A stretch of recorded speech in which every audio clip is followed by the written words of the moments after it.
Ramakant uncle इसे सोच भी कैसे सकते? पापा, रिया दीदी और शैलेंद्र ऐसे लोगों में से नहीं है जो पैसे के लालची हो। मुझे भी कोई शक नहीं है, लेकिन रमाकांत हमारा बहुत पुराना दोस्त है। अगर वो साथ में चलता है तो कोई हर्ज नहीं है।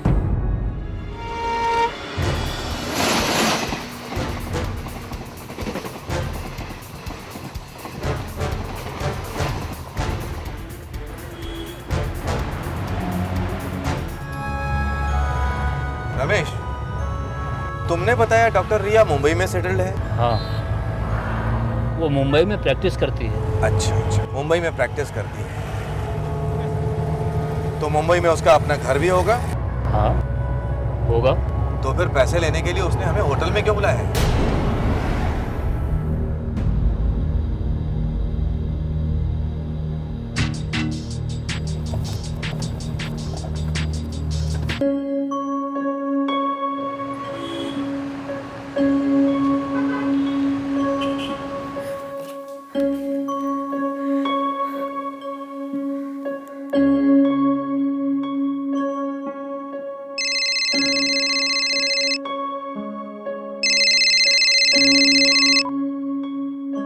Hello doctor Riya, how are you? Ramesh ji, बहुत बुरी खबर है। क्यों, क्या हुआ? मेरा भाई शैलेंद्र। हाँ, क्या हुआ शैलेंद्र बेटे को? शैलेंद्र का सिंगापुर में एक्सीडेंट हो गया है। हे भगवान, वो ठीक तो है ना? कुछ भी ठीक नहीं है। शैलेंद्र बहुत सीरियस है। रमेश जी, मुझे समझ में नहीं आ रहा है, मगर मुझे आपकी हेल्प की जरूरत है। अरे आप बोलिए ना डॉक्टर रिया।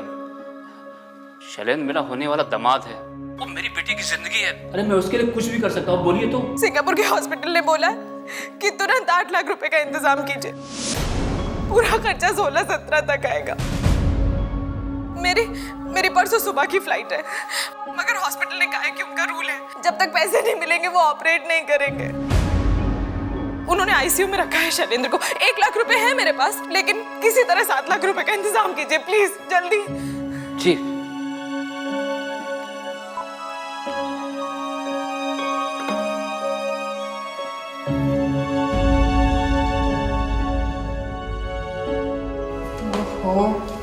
देखिए क्या आप भी, ये चाय फिर से ठंडी हो गई।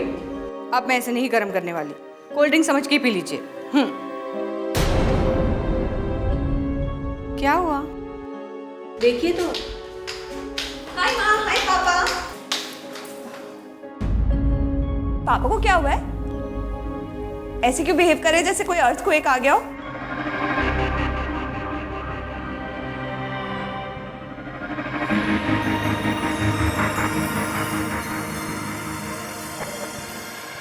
मेघना बेटी, शैलेंद्र का सिंगापुर में एक्सीडेंट हो गया है। सब ठीक तो है ना? वो सीरियस है। डॉक्टर रिया का फोन आया था, शैलेंद्र का बहुत ही कॉम्प्लिकेटेड ऑपरेशन होना है और उसके लिए डॉक्टर रिया ने हमसे 7 लाख रुपए मांगे।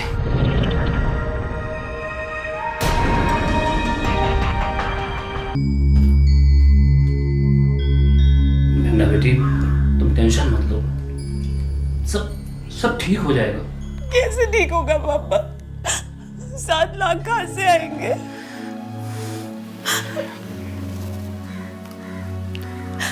आएंगे बेटा, जरूर आएंगे। तब तक शैलेंद्र को कुछ हो गया तो मैं जिंदा नहीं रह पाऊंगी उसके बिना।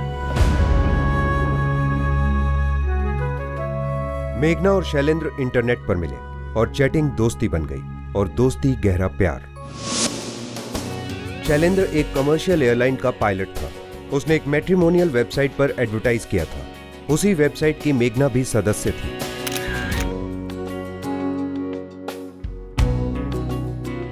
डैड, शैलेंद्र सिंगापुर एयरलाइंस में कमर्शियल पायलट है। He is a nice guy. तुम मुझसे कभी मिली नहीं हो, हम उससे कभी नहीं मिले हैं। उसका परिवार क्या सोचता है, कौन है वो लोग, क्या करते हैं? चिल पापा, शैलेंद्र कोई क्रिमिनल तो नहीं है ना? मैं भी कोई पुलिस वाला नहीं हूँ। देखो बेटी, मैं एक जवान बेटी का बाप हूँ, और ऐसा बाप जो अपनी बेटी को दुनिया में सबसे ज्यादा प्यार करता है। आई नो दैट पापा।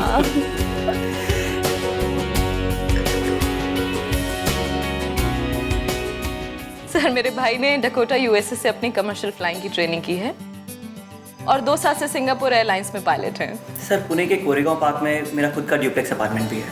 पुणे के ही पास कुछ लैंड है, उसमें इन्वेस्ट किया है। जिंदगी भर फ्लाई नहीं करना चाहता हूँ। ज़मीन पर रहकर करने वाले कुछ ठोस बिजनेस प्लान्स भी हैं। शैलेंद्र मेरा इकलौता भाई है सर। पेरेंट्स के एक्सीडेंट के बाद तो हम ही दोनों एक दूसरे के माँ बाप हैं। डॉक्टर ये चीज़ बताइए, आपकी स्पेशलाइजेशन क्या है? सर मैं जनरल फिजिशियन हूँ और मुंबई में सेटल्ड हूँ। ओह, और आपकी फैमिली? ये रही मेरी फैमिली। वैसे मेरे हस्बैंड फौज में हैं और इस वक्त सियाचिन में पोस्टिंग है। डॉक्टर हैं। मेरा एक बेटा भी है, आयुष। Very good. तो सर आप पुणे कब आने का सोच रहे हैं?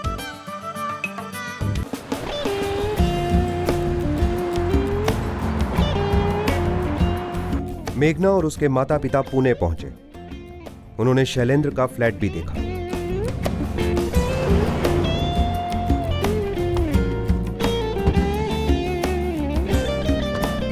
शैलेंद्र ने उन्हें अपनी जमीन भी दिखाई।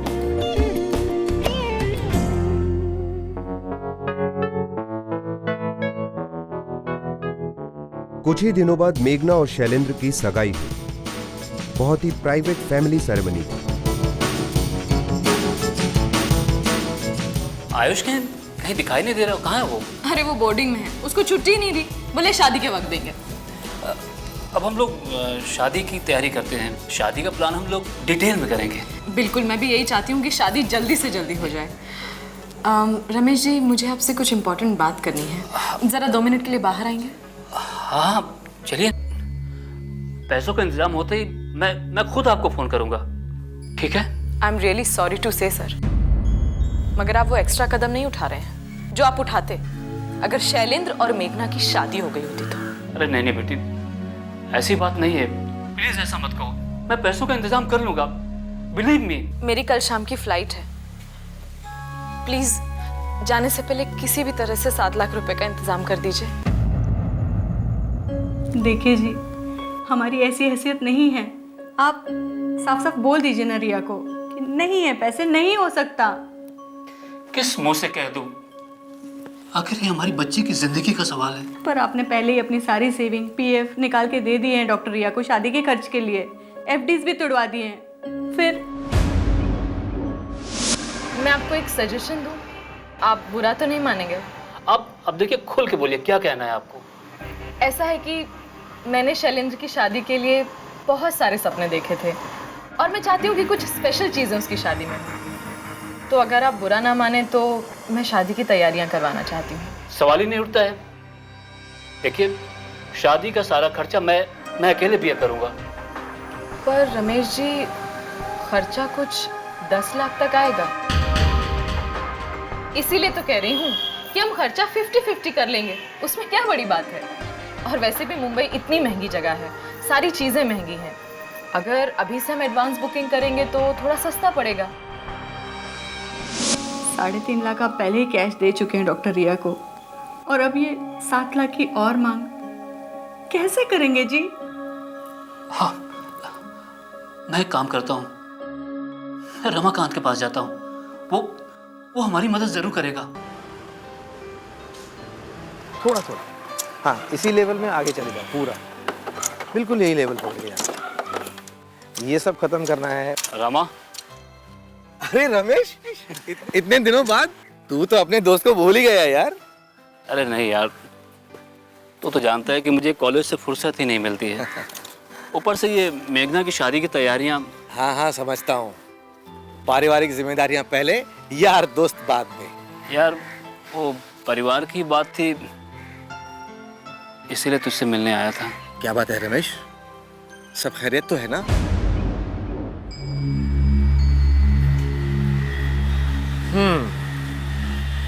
6 लाख रुपए।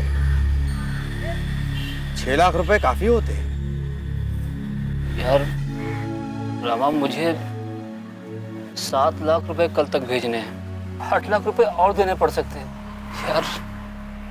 यार मैं तो मर गया यार। रमेश, जब तूने अपनी बेटी मेघना की एंगेजमेंट ऐसे फटाफट करवाई ना, तो फ्रैंकली मुझे बहुत बुरा लगा। न तूने मुझे बताया, न बुलाया।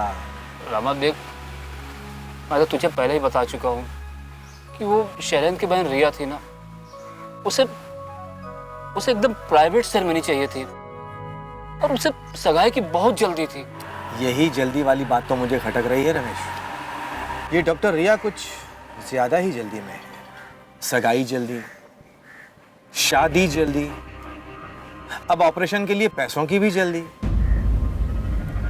खैर तूने इस शैलेंद्र और डॉक्टर रिया का बैकग्राउंड तो अच्छी तरह से चेक कर लिया है ना? उसके बिना तो मैं एक कदम भी आगे नहीं बढ़ता हूँ। यार देख, पार्टी वेल सेटल्ड है।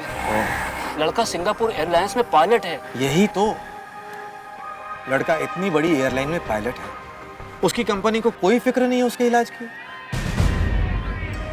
और इन लोगों की सैलरी तो लाखों में होती है, और उसके ऊपर मेडिकल इंश्योरेंस, ये वो पता नहीं क्या क्या मिलता है। इतना वेल सेटल्ड आदमी, इसकी अपनी कोई सेविंग नहीं है इलाज करवाने के लिए। मुझे यकीन है कहीं ना कहीं कुछ ना कुछ गड़बड़ जरूर है। देख रामा, तू जो कह रहा है ना, वो भी अपनी जगह सही हो सकता है, लेकिन तूने लड़के को देखा नहीं है, ना ही उसकी बहन को। 6 लाख तो इस वक्त नहीं है मेरे पास, 4 लाख दूंगा। रामा, मैं जानता था कि तू मुझे कभी निराश नहीं करेगा। लेकिन मेरी एक शर्त है। शर्त? कैसी शर्त है? ये 4 लाख रुपए मैं खुद अपने हाथों से डॉक्टर रिया को दूंगा। लेकिन क्यों? अरे भाई, तू ठहरा कॉलेज का प्रोफेसर, तू ये बिजनेस की बातें कहाँ समझ पाएगा। मैं इस डॉक्टर रिया से एक बार मिलना चाहता हूँ। रमेश जी, अच्छा हुआ आपने पैसों का इंतजाम कर लिया, वरना मुझे लगता है कि आपको मेरे भाई की परवाह ही नहीं है। कैसी बात कर रही हो रिया बेटी? अरे शैलेंद्र अब सिर्फ आपका भाई नहीं, मेरा बेटा भी तो है। अच्छा रमेश जी, मैं मुंबई में मड के किसी रिजॉर्ट में रहूंगी, आप प्लीज सुबह पैसे लेके पहुंच जाएंगे ना? जी बिल्कुल पहुंच जाऊंगा। आप मुझे होटल का नाम, रूम नंबर और एड्रेस SMS कर देना। जी, वो मैं अभी किए देती हूँ। रमाकांत अंकल इसे सोच भी कैसे सकते? पापा, रिया दीदी और शैलेंद्र ऐसे लोगों में से नहीं है जो पैसे के लालची हो। मुझे भी कोई शक नहीं है, लेकिन रमाकांत हमारा बहुत पुराना दोस्त है। अगर वो साथ में चलता है तो कोई हर्ज नहीं है।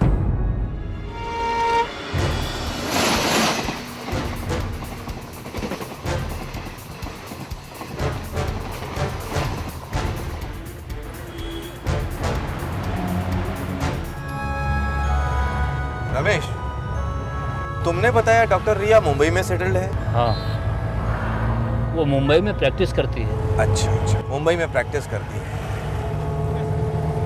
तो मुंबई में उसका अपना घर भी होगा? हाँ होगा। तो फिर पैसे लेने के लिए उसने हमें होटल में क्यों बुलाया है?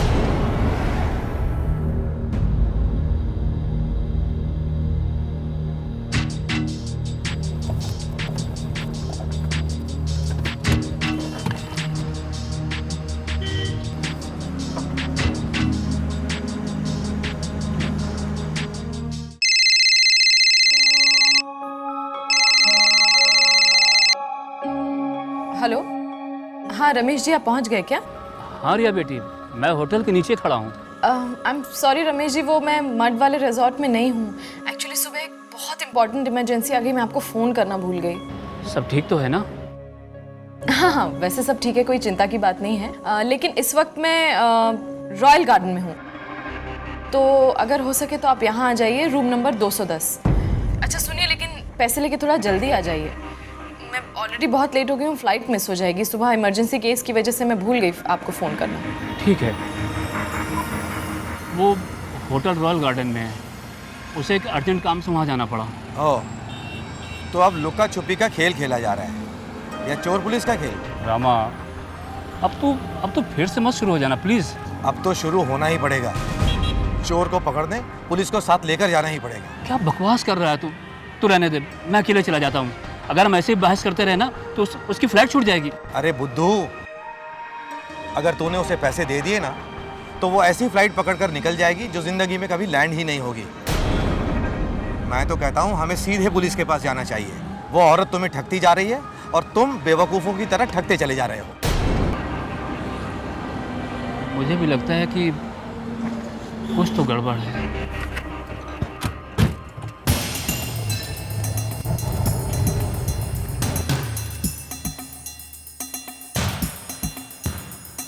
देखिए, आप लोग ने जो कुछ भी बताया है उसके आधार पर मैं FIR लॉन्च नहीं कर सकता, लेकिन हाँ एक काम कर सकता हूँ, मैं आप लोगों के साथ चलने को तैयार हूँ। क्योंकि ये एक पारिवारिक मामला था, इसलिए FIR दर्ज करने से पहले पुलिस इस मामले की तहकीकात करना चाहती थी। मालवानी पुलिस स्टेशन के सीनियर पुलिस इंस्पेक्टर मूसा शेख सादे कपड़ों में रमेश और रमाकांत के साथ होटल रॉयल गार्डन पहुंचे।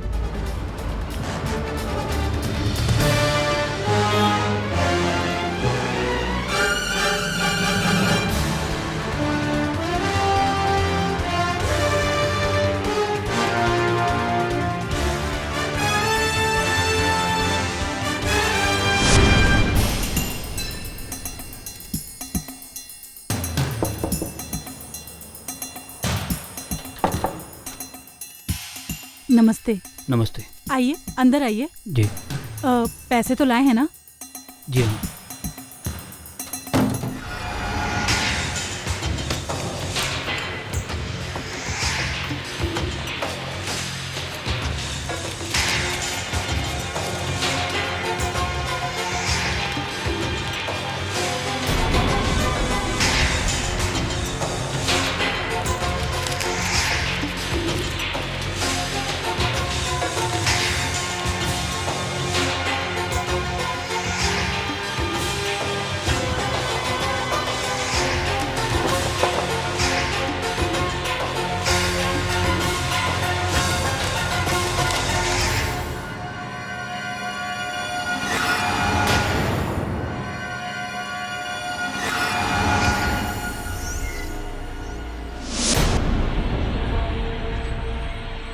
ये सब क्या हो रहा है?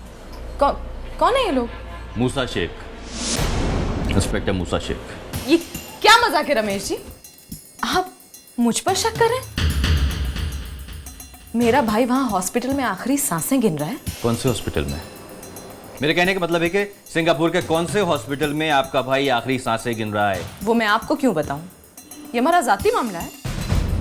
और आप कौन होते हैं दखल अंदाजी करने वाले? हाँ, और एक मिनट, मैं डॉक्टर हूँ, ऐसी वैसी लड़की नहीं हूँ। और मेरे हस्बैंड मेजर है फौज में। सबको कोर्ट ले जाऊंगी, 2 मिनट में कोर्ट ले जाऊंगी। पुलिस वालों के लिए कोर्ट मायका होता है मैडम, और इससे पहले कि आप हमें वहां ले जाएं, ऐसा ना हो कि हम आपको वहां पहुंचा दें। पुलिस ने डॉक्टर रिया के पर्स और लैपटॉप की तलाशी ली।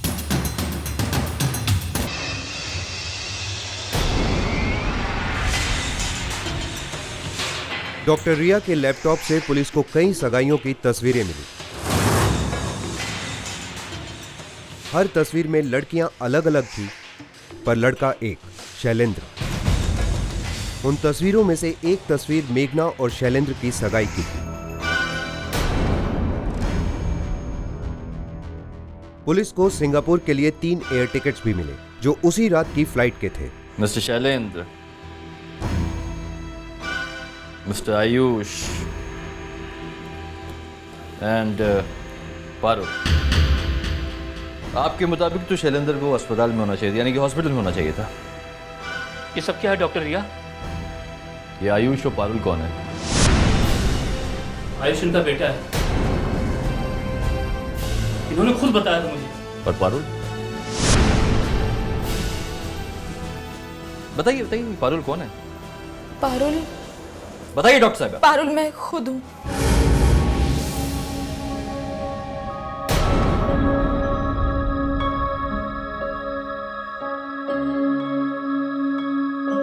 तो डॉक्टर रिया उर्फ पारुल उर्फ क्या क्या मुझे खुद नहीं मालूम।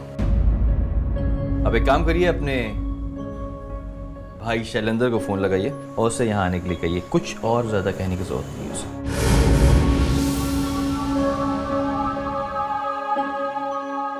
गहरी सांस लीजिए डॉक्टर रिया उर्फ पारुल।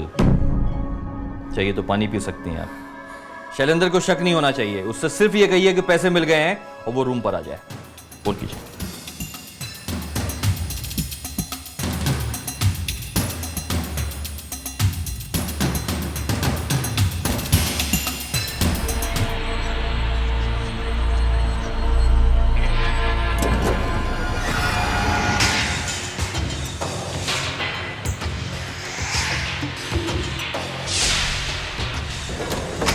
कितना हुआ? यस, क्या बात है? खास कुछ नहीं, आपको गिरफ्तार करने आ रहे हैं।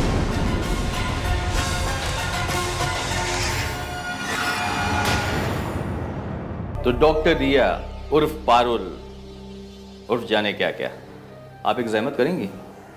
अपने फौजी पति को फोन लगाइए और उनसे ये कहिए कि आप कहां पर हैं और किस हालात में हैं। मेरे ख्याल से आप शर्मा रही हैं। चलिए मैं उनको फोन लगा देता हूं। सिर्फ आप मुझे ये बताइए कि उनकी पोस्टिंग कहां पर है। मेरे हस्बैंड आर्मी में नहीं है। मतलब? मैं लोगों पर झूठा इंप्रेशन जमाने के लिए ऐसा कहती थी कि मेरे हस्बैंड आर्मी में है। और ये बच्चा? ये मेरा बच्चा है। और इसका बाप कौन है? डॉक्टर रिया उर्फ पारुल का भाई नहीं बल्कि पति था।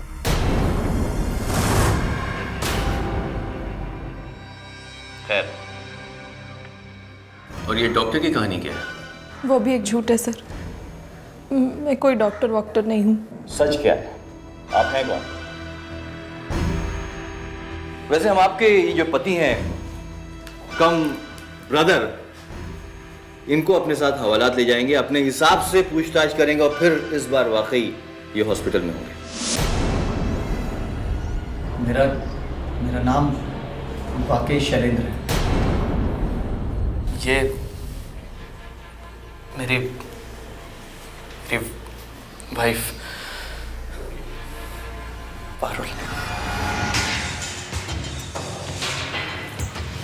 और सर ये मेरा बेटा है आयुष।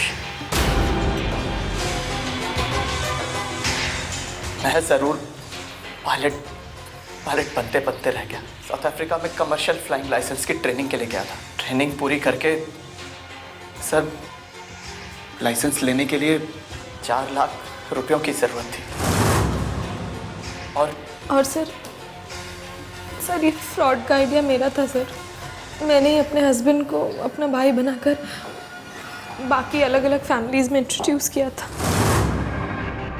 आप दोनों ने मिलकर कितनी फैमिलीज को चूना लगाया है? 3 सर। मेघना और इनकी फैमिली चौथे थे सर।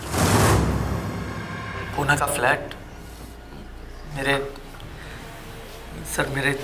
दोस्त का है। ज़मीन पता नहीं सर किसकी है। वो हम लोग सबको अलग अलग ज़मीन दिखाया करते थे।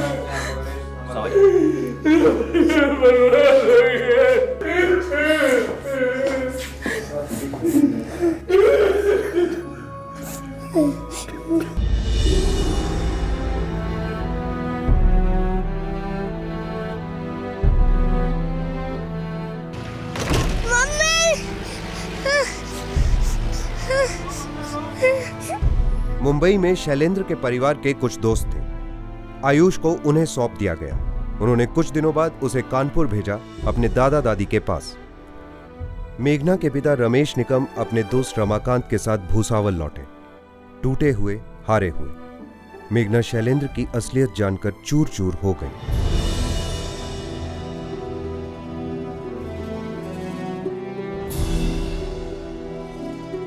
मेघना को लगा कि उसकी जिंदगी खत्म हो चुकी है, पर धीरे धीरे उसने असलियत से समझौता कर लिया, समझदारी का रास्ता अपनाया।